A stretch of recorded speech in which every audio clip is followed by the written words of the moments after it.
Good morning. Uh, Time for live chat. Nice thing is, just got done with Eucharistic adoration. We had Mass and Eucharistic adoration. I'll talk about that here in a little bit, but it's kind of a foggy day out today. We've got some kind of cool weather. I mean, it is cool. It's below freezing, and because of kind of the last couple of days, we've had fog, which means the trees are beautiful. I mean, you get that fog, the ice on the branches, and everything. Of course, the branches are all clear of leaves now. That's beautiful, just beautiful day. Problem with the fog, of course, is the roads get bad. So that's not too much fun. So we deal with it as we can. This is life in Montana. If we wanted perfect weather, we wouldn't live here. We'd live someplace else like San Diego or Florida. And of course, Florida gets hurricanes and San Diego gets earthquakes. So that's not perfect either. Nowhere is perfect. So we enjoy our particular brand of imperfections, shall we say, when it comes to cold weather and freezing fog and things like that. But no, it's a beautiful day. Actually, I can see the fog is lifting behind me, and the sun's coming out. So hopefully it'll be a nice day. We were supposed to actually get above freezing today, so the snow that's here will melt a little bit and the ice will disappear pretty quick. So that's not a huge deal, of course. We prefer to warm weather just like everybody else, but you know how that goes. Can't always get what you want. But yeah, we had one. I'm hoping we're not going to continue the trend that we have over the last two live chats where I get interrupted by the phone or somebody stopping by. The phone 2 days ago, I think, was a scammer, or at least it was a telemarketer. It was a call, and the number that showed up on caller ID was out of like Toronto, Ontario. And if there's someone from Toronto that happened to be trying to call me and happened to call while I was doing the live stream, sorry, I missed your call. Give me a call again at the Bearish. You've obviously got my number. So I have a feeling it was probably a telemarketer or a scammer trying to sell us something or trying to scam us out of something, call from Windows tech support or something like that, the typical scams. So not a loss. They didn't leave a message, so I'm not too worried about it. Yesterday I got interrupted because the UPS guy was here delivering some of our mass intention envelopes. Again, nothing important, but you never know. I mean, that's part of being a priest, is you never know exactly who's going to be coming to the door, who's going to be calling and why. That same phone call where it was repeated calls could have very easily been the hospital trying to get a hold of me. It could have been a family, could have been the funeral director. Of course, funeral director's got my cell number. He knows how to get a hold of me directly. So that's not as big a deal. But you still got to be careful. You got to know. And that's why I at least check the phone. If I don't recognize the number, if it's an out of area number, I'll let it go through our phone tree. That generally screens out a lot of the scammers, a lot of the telemarketers, and unless if they're robocalling, especially, it's screens them out. So that helps a lot. But you never know. You got to make sure. One thing I've been doing here at St. Mary's for a little over a year now is pub trivia, brewery trivia. We have a little brewery here in Malta, and Brian does a great job. Brian and Bree Shores, who run it, do a great job of producing good beers and good service and everything. And I've really enjoyed having the brewery because I like beer. It makes me a jolly good fellow. Oh, wait, there's a song like that. But we do this trivia at the brewery, and it's a lot of fun. And it's actually a fundraiser for St. Mary's. We make a little bit of money off each person who comes. We charge $5 to do the trivia, and then each person who comes, we charge $5 to do the trivia, and then we give away gift certificates or prize certificates for the brewery. So if you win a certain place, like first place in the general trivia, and I'll talk about what our trivia does. You get what's the a certificate for the equivalent of 3 beers, 3 pints there, and of course they can use it, and they'll write on the back if you only use 1 pint that night or whatever. So it works out really, really well as certificate, and we pay the brewery for that. It ends up being about $60 worth of certificates, and the brewery doesn't lose any money on the deal. In fact, they make decent money. Again, for a small town, they make decent money on that trivia. So that helps a lot. That helps them out. It helps us because we've made some pretty decent money, again, for $5 a person, and we might have on a really good night 20 people there playing trivia. We make pretty fair money off of it. So it helps St. Mary's out a little bit, and it's fun. I enjoy it. We do trivia a little different. This actually comes from I picked it up from a bar in Dickinson, North Dakota that my parents used to go to when they lived there, called The Rock. And if Kathy or one of the owners happens to see this, hi, of course they know I'm doing this. I've talked with them about it before, and they think it's great. but they do it. They do it for free because, of course, they make their money off the people coming for drinks. And how the trivia works is the first round is general trivia. I do 10 questions. I think if I remember right, they do 12.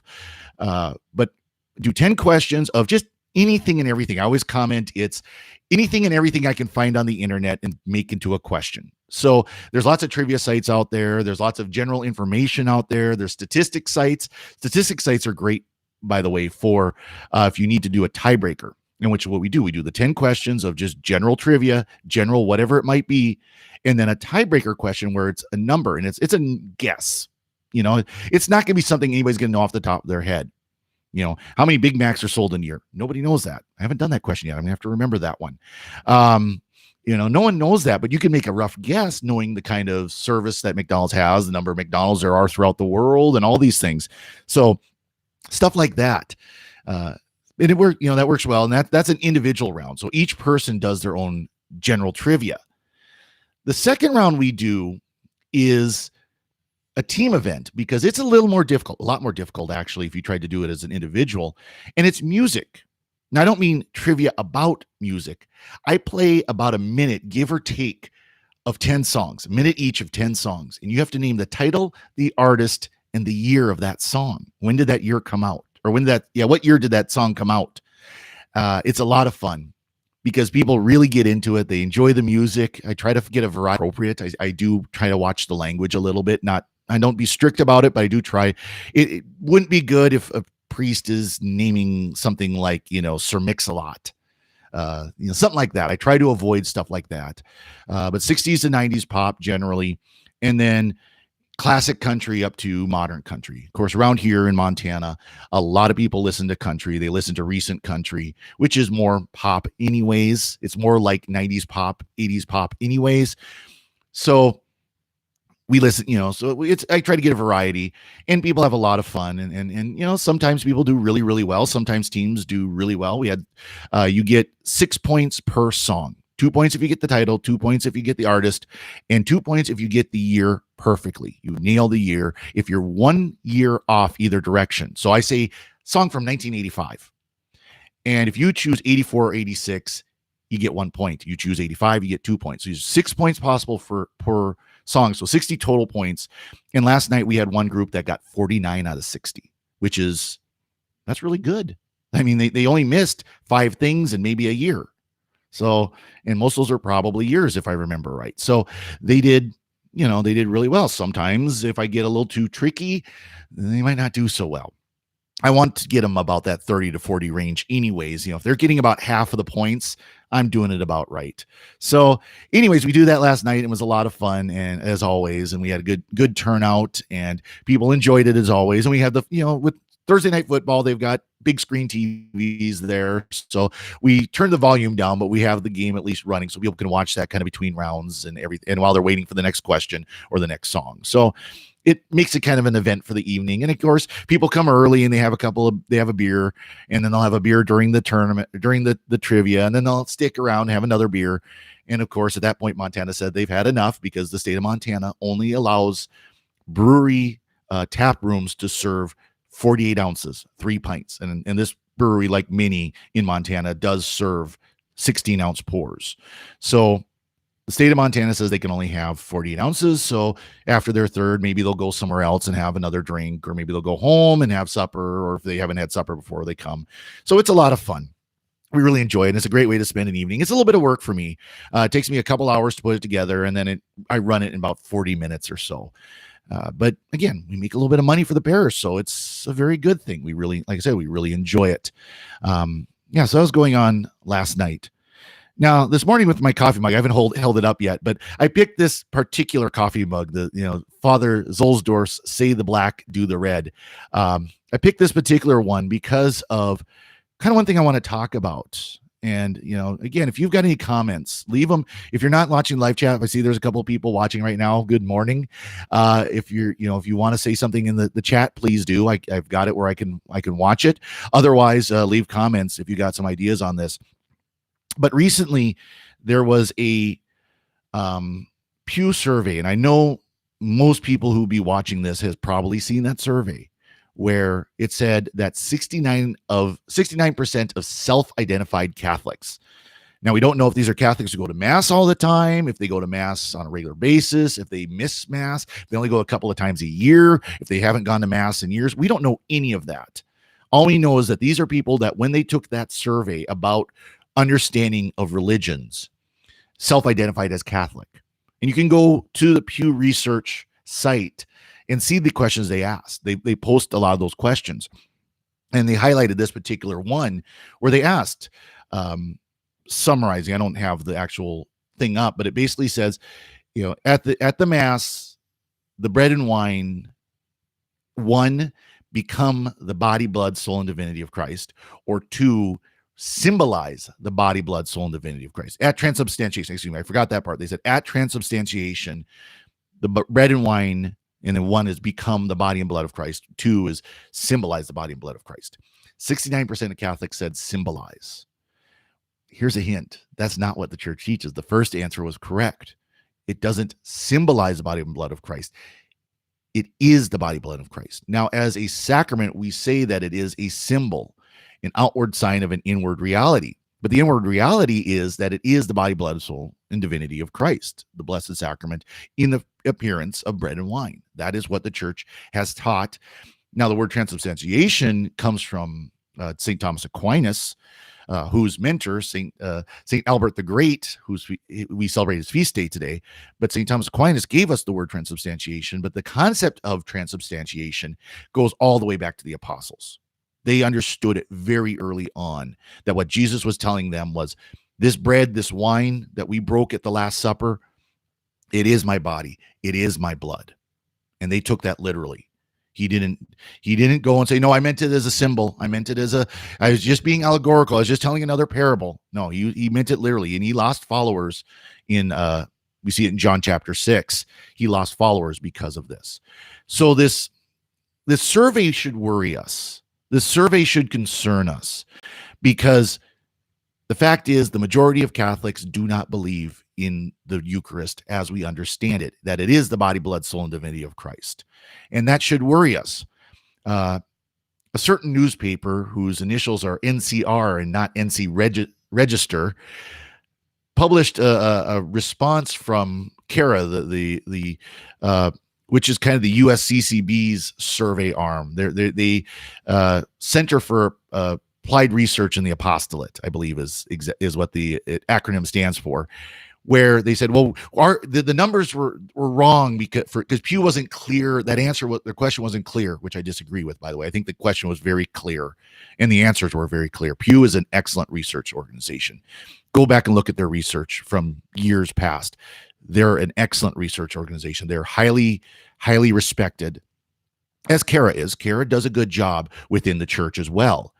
But CARA said, but our research shows something different, and their research wasn't much better. As I remember, if I remember right, last time they did this kind of survey, it was about 50-50 that Catholics who self-identified as Catholics believed in the Eucharist as the body, blood, soul, and divinity of Christ.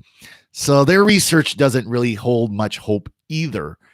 But either way, this should concern us. If that number is not up in the 80s and 90s of Catholics believe in the Eucharist as the body, blood, soul, and divinity of Christ, that should worry us. And rightfully so. I think there's some bishops who are very worried about this. You see, bishops like Bishop Barron, who he's really clear about it, that we need to solve this problem. My own bishop is worried about it. He, as soon as that survey came out, he sent on an email, we need to figure this out. We need to work on this. And so I'm on a council with a kind of a commission, a 3-person commission with the bishop and another priest to kind of look at what can we do? How can we solve this? And of course, the bishop's answer is, because it's been the answer for the last 40 or 50 years, better catechesis, better teaching, better religious education, better religion classes in schools. I agree that's a start. I agree that's a step we need to take. My concern is this is not going to be, first of all, a quick solution. There is no quick solution. This is a problem we have had for a long time coming. This has been building up. I don't want to say since the Second Vatican Council, because I think this actually has roots before the council, but it really wasn't as seen and widespread as it became after the council. A lot of the problems we have in the church today started before the Second Vatican Council and fed into the misunderstanding of the Second Vatican Council that we've seen since the 70s, since the late 60s, early 70s. This is my opinion, just looking back, because a lot of this goes well before my time. This goes well before I was born. I'm just the one who has to look back now and say, okay, how do we solve this problem? How do we get past this? And so I think it's not going to be a quick solution. It's going to take years, decades even, to turn this around. It's also going to take multiple efforts. And this is one thing that this other priest and I were talking to the bishop about is, it's not just catechesis, not just teaching is going to solve this problem. There's more. Another thing our bishop thinks is important, and I agree with him, is we need Eucharistic adoration in every parish. And absolutely, I agree 100%. As I just said, we just had Eucharistic adoration here. Every Friday we do an hour, a holy hour after Mass. I'd like to do more. I need to figure out when we can do more in our parish, get people there, especially people who work on Friday mornings, and they can't be here. Perry Mark, what this research shows that the church is failing in its teaching mission and possibly in its discipline of heterodox understandings of theology. Exactly. And that goes into the catechesis is we need to be teaching, but we need to be teaching in more than just books, classroom. That's what catechesis is right now. And so Eucharistic adoration is one way we do that. It's ultimately, we show that we believe, not just we say we believe, but we show we believe. And the first part of that is Eucharistic adoration. I believe that 100%, that every parish that has a resident priest should have Eucharistic adoration at least once a week. Every parish. I live in a parish, we get 100 people a weekend on Sundays. We just did our October count where we do a census of all the masses. We had 100 people on average at weekend masses here in Malta. There's no reason all bigger parishes don't have more, where they can have people signing up, where they can have people doing a whole day of adoration once a week. So every week, every parish should have Eucharistic adoration. But I still don't think that's the final answer. I think that's a second front. A third one is how we celebrate the Mass shows our belief. A lot of my brother priests are very, very, very sloppy with the Mass. They celebrate the Mass that make themselves look good or does what the people want and doesn't actually show that what's going on during Mass, all of this is the worship of God first and foremost. That we as a people gather together with the priest leading us, guiding us in the worship of God. Ad orientem shows this. Oh, I know there's a dirty word, ad orientem. Terrible. We're doing ad orientem. How terrible is that? It's not about the people. And ad orientem shows that when the priest and the people are facing the same direction, note, facing the same direction, the priest is not turning his back on the people. In fact, there are times when the priest turns to the people to speak to them. Dominus vobiscum, things like that. There are times that the priest turns to the people to speak to them. There are times that the priest turns to the altar to face our Lord with the people. Do the people need to see what happens during the moment of transubstantiation? What are they seeing? What are they seeing at that moment? Nothing. As the Tantum Ergo says, is that we believe even though our senses fail us. We can't see anything in that moment. I, as a priest, do not see a spark. I do not see a light, a glow. It's not like Quantum Leap where he would leap into a person and he'd have this glow around him and sparks and everything as he would leap into a person or leap out of a person. It's not like that. There's nothing physical that we can see. But we know at that moment when the priest says, this is my body, this is my blood, that they become the body and blood, soul, and divinity of Christ. So that sensory idea of the Mass, I think, has led us down a wrong path because it's overemphasized the sensory, and that would cause people to believe because, again, you don't see anything. You don't see what happens at that moment. So I think how we celebrate Mass, first of all, celebrating with the rubrics properly. and exploring deeper what the rubrics and the Second Vatican Council have called us to do. Um, we here in Montana, here in this diocese, we are like so many, where the vast majority of our hymns are in Oregon Catholic Press, OCP. Other parishes have GIA, which ironically was the Gregorian Institute of America, built or instituted to bring about Gregorian chant. Very, very few parishes have any kind of chant program. We, at least here, by my decision, do the chants from the book, the English plain chants from the book, very simple chants.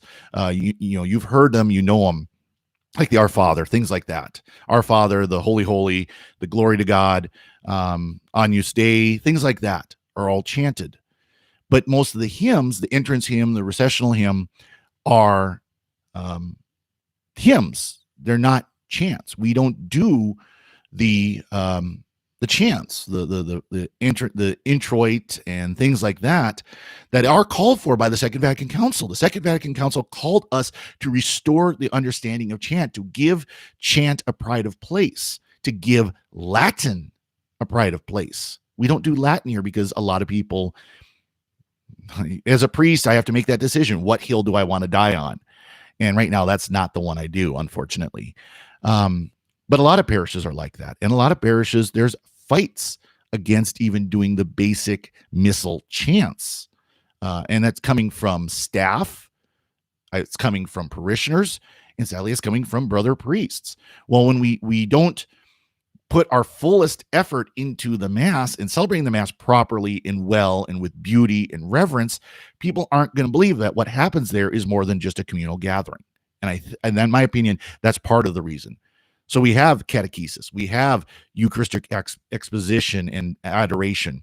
We need liturgy that celebrates properly and well and respectfully and beautifully and shows the people that what we are doing is far more than anything that's out there. And then finally, I think, and these just four things that I come up with off the top of my head is our architecture of our churches do not show a belief in the Eucharist, especially ones built in the last 20 to 30 years.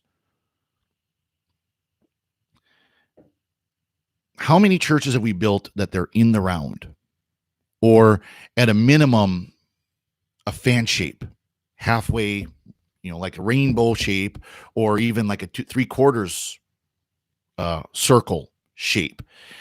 And they really don't show that the prominent point of our faith is the Eucharist, that what happens on that altar is the most important thing we do as Catholics. Instead, the focus becomes more about the community. And it's like back when people were really experimenting with the Mass, the new Mass, the 1970 Missal, where you'd hear a priest calling all the kids to gather around the altar. Well, all they're doing is building the churches, so that's what people have to do. There is no facing away from the people. The people are all around interestingly, I've been in churches like that, and I find it very difficult to celebrate Mass there, because all you see is just your peripheral vision in front of you. It's just people. And there's no break from that. There's nowhere that you can focus to remind yourself as a priest that we are worshiping God, not the people that we see in front of us, that they are with us in this worship. But what you also see in a lot of these churches that are like that, the fan shape, especially in this diocese, we've got a couple of them in particular. I can think of 3 of them in particular, that the Eucharist is elsewhere. The Blessed Sacrament is reposed elsewhere. The tabernacle is not by the altar. And I'm not saying it has to be front and center, right in the middle, right behind the altar, although it should be, in my opinion, but it doesn't have to be. I've seen some churches where it is just off to the side a little bit, and it's done well. It's beautiful. The tabernacle is very prominent. It's easy to see. It's easy to recognize that it's there. I've seen somewhere it's on a side altar, same thing, done very prominently and well. And I have no problem with that, as long as it is prominent, that we see this is what's important. What I don't like is the tabernacle that is off in another room, whether it is behind a screen. We've got one church where they took an old, or it was a church that I think the church has since been torn down because they built a new church in this right next to it. But the tabernacle was actually in an old sacristy. They took an old sacristy and renovated and made it into a Blessed Sacrament chapel. Other churches, again, these three, I think of the fan-shaped ones, it's behind you. The Blessed Sacrament is in a room behind the community. What does that say that's important? If people are upset about priests turning their back on the congregation, what does that say about the congregation having its back on the Blessed Sacrament? In one case, they do daily mass there, at least. That is their day chapel for daily mass.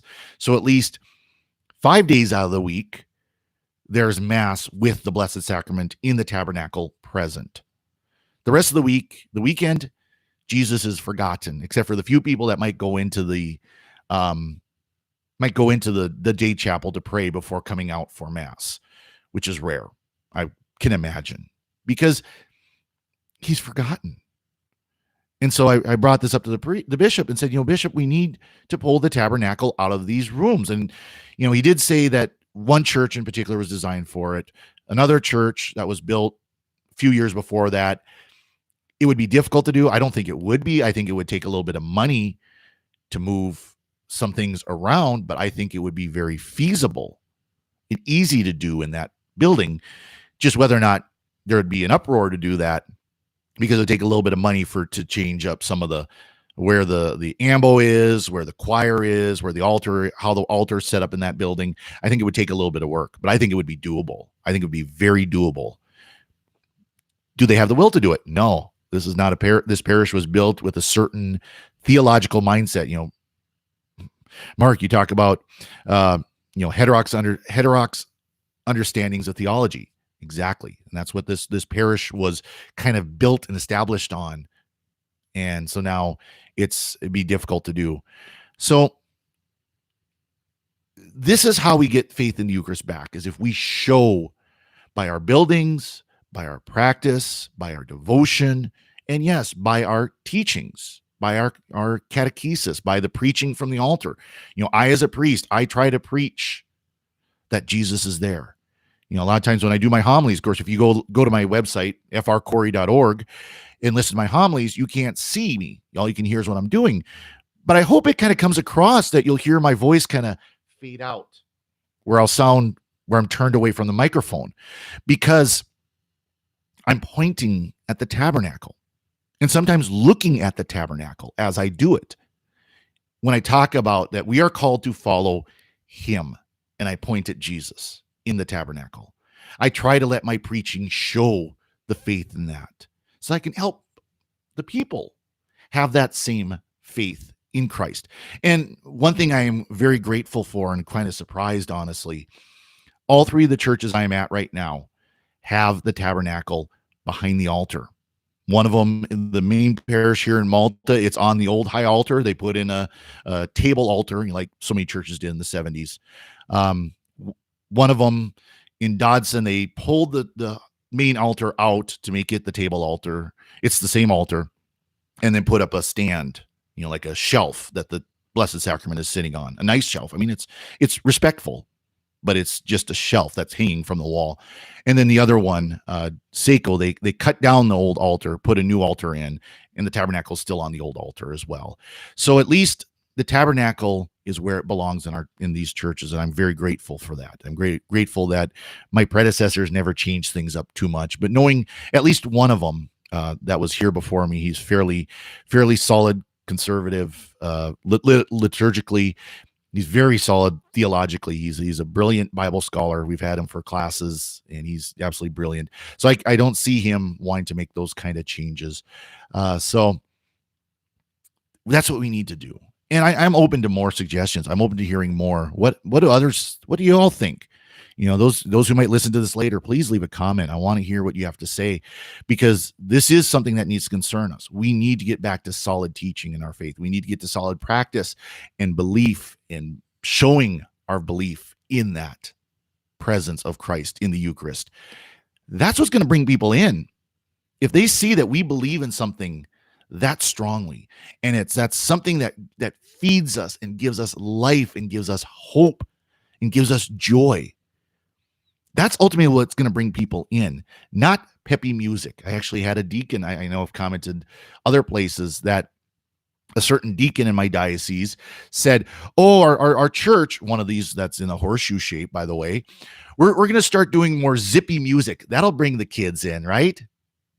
No, no, no, no, no, it won't. Sorry, not going to happen.